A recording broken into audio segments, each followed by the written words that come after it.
It's race week, 5 storylines we're excited about ahead of the Spanish Grand Prix. After Monaco's thrilling weekend, you don't have long to wait to get your next fix of Formula 1 racing as the paddock makes the relatively short journey down the Mediterranean coast for this weekend's Spanish Grand Prix. And with plenty to look forward to and reflect on from the last race, here are some of the big talking points heading to Barcelona. 1. How does Perez respond? The Monaco race weekend delivered plenty of thrilling action and a stunning qualifying session that was followed by the dramatic race, but for Sergio Perez it was a Grand Prix to forget. His big crash in Q1 left him starting from the very back of the grid, and that meant he had a mountain to climb to try and get himself into the frame for points. After an early pit stop, it just didn't come together, and the Mexican was involved in a number of incidents before ending up classified 16th.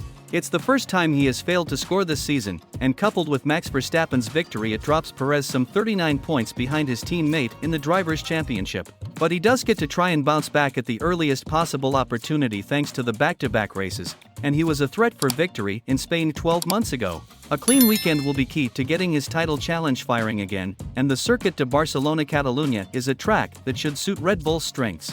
2. Fernandos' home race.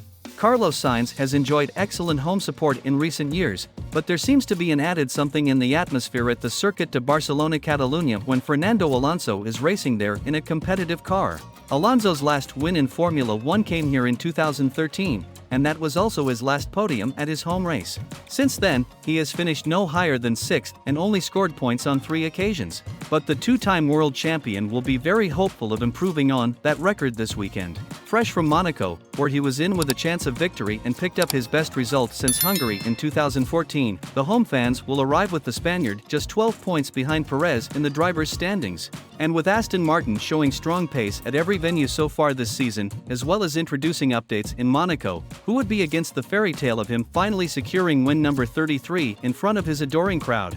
3. A true view of Mercedes upgrades. The list of upgrades being brought to Monaco by all of the teams was a long one after the Emilia-Romagna Grand Prix was called off, but it wasn't the circuit that anyone was expecting to learn the most about their respective new parts.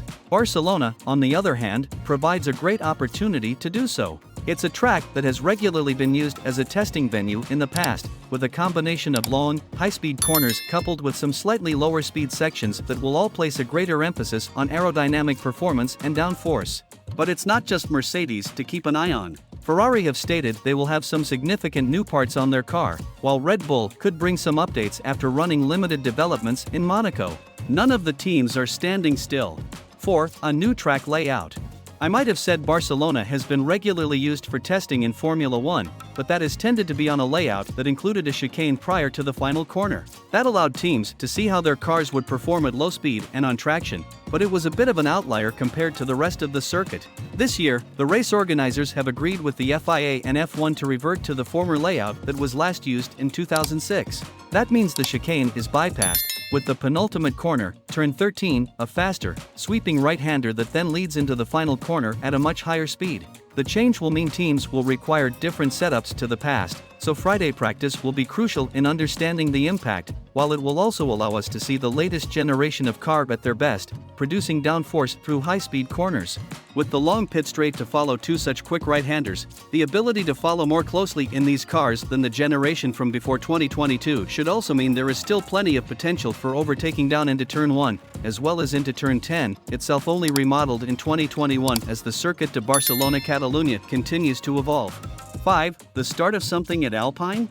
While there was increased scrutiny on Alpine around the Miami Grand Prix, the team performed well on race day in Florida and then brought a number of upgrades to Monaco as they look to try and build on what is a strong baseline car.